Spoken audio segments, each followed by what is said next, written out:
A mediados del siglo XVIII, la gran mayoría de griegos vivían en tierras del Imperio Otomano.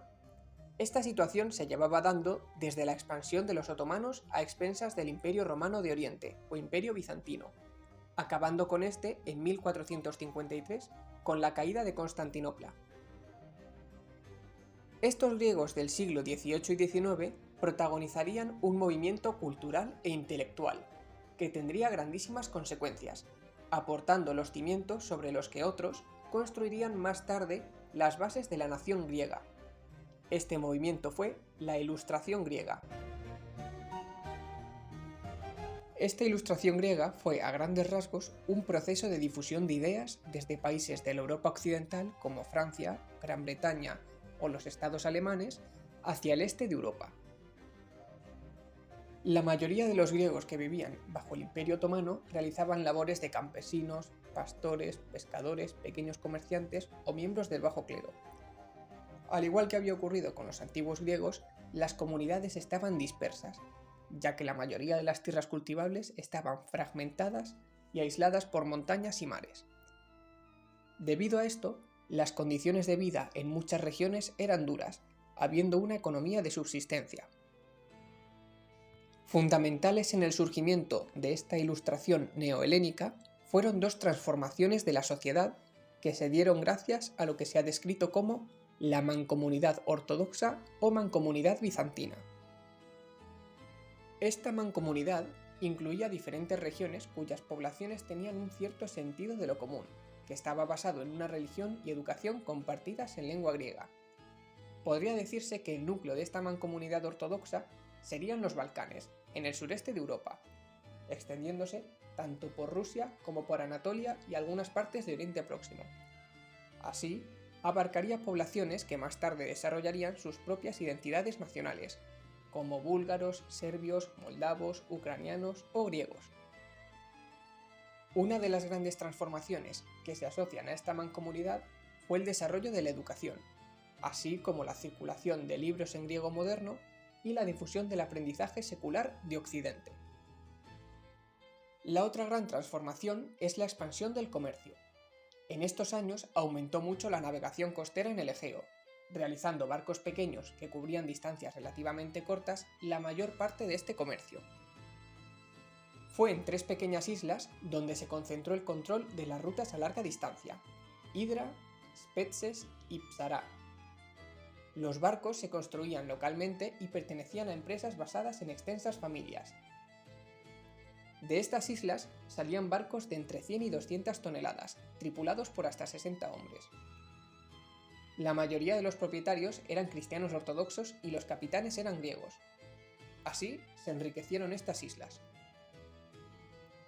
Además, habitualmente estos barcos iban armados para defenderse de los piratas. De esta manera se acumularon una gran cantidad de barcos y una potencia de fuego que desempeñarían un papel fundamental en la Revolución griega.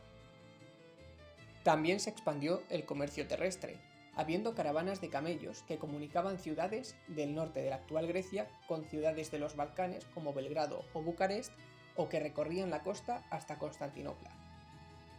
Estos mercaderes y navegantes, que a veces tenían diferentes lenguas maternas, utilizaban el griego como medio para comunicarse entre sí, hacer negocios y llevar sus registros.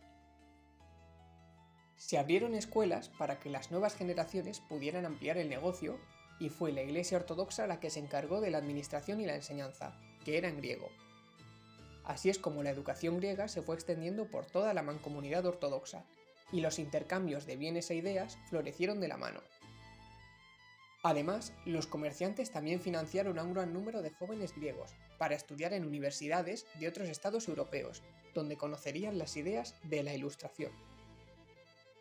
En este movimiento de ideas, gran parte de lo que se publicaba eran traducciones y adaptaciones de obras científicas y filosóficas.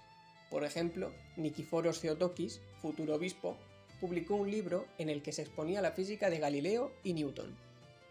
A finales del siglo XVIII, se comenzó a cuestionar la verdad de la religión revelada y se comenzó a criticar a la Iglesia como institución, pero en contadas ocasiones, ya que fue la Iglesia Ortodoxa la que patrocinó los primeros avances de la educación griega de este siglo.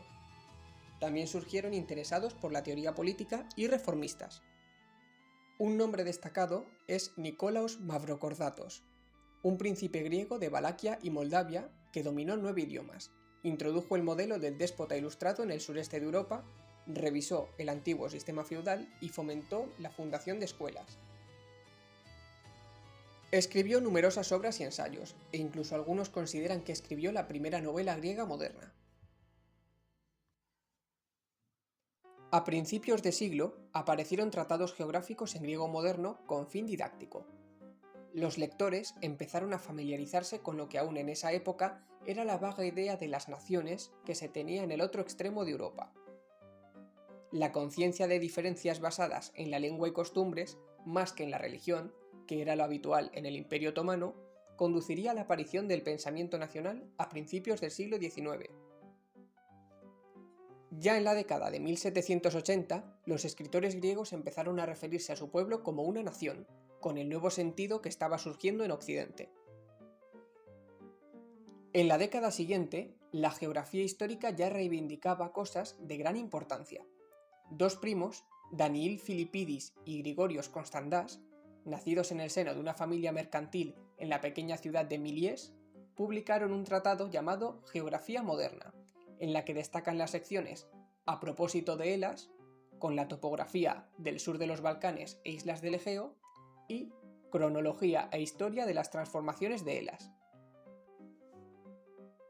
Estos autores consideraban a los habitantes de estos territorios como descendientes de una nación antigua.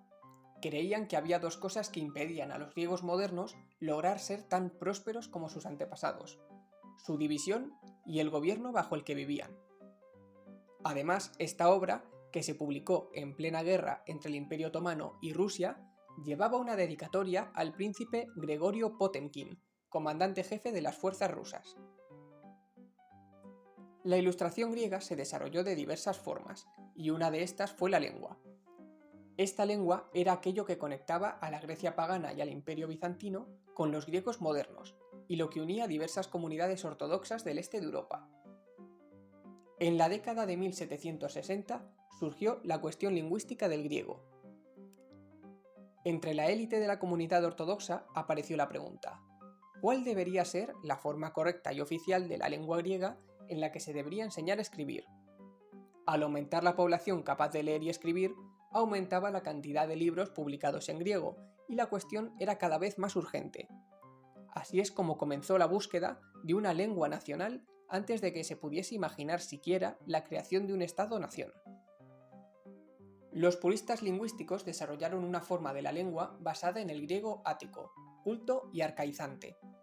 Esta fue la forma que sería adoptada más adelante por el Estado griego, llamada Kazarebusa, que quiere decir lengua limpia o pura.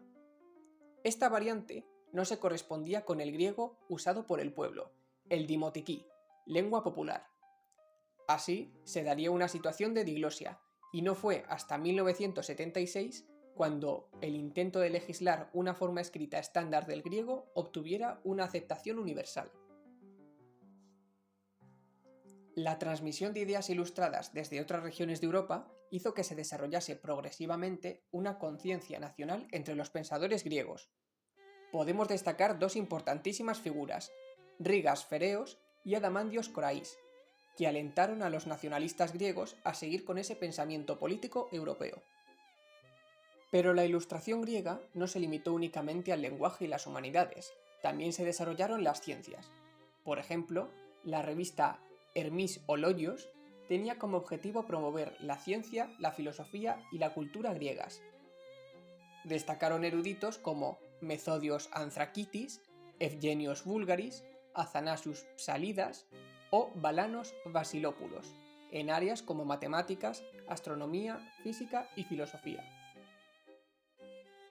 Otro de los campos en los que floreció la ilustración griega fue en el arte. Una manifestación de esto es la escuela pictórica heptanésica. En esta, el arte griego comenzó a divergir del antiguo estilo ítalo-bizantino y evolucionó hacia el estilo jónico. Posteriormente, en el arte griego se podrían distinguir las épocas del rococó, neoclasicismo y romanticismo. Aunque no todos los artistas procedían de las islas jónicas, algunos realizaron sus obras en las islas Cícladas, como Christodoulos Kalergis o Emanuilis Cordilis. Otros viajaron largas distancias, como el gran pintor Ioannis Kornaros, que emigró de Creta a Egipto y finalmente a Chipre. Además, cabe destacar que aún quedaban algunos talleres cretenses activos, a pesar de que, con la reciente conquista de la isla por parte del Imperio Otomano, el centro de la pintura griega se había trasladado de aquí a las islas jónicas. Y por supuesto, también hubo innumerables artistas griegos en Constantinopla, antigua capital del Imperio Bizantino, que seguía teniendo una población griega muy importante, y aportó cientos de pintores y otros artistas.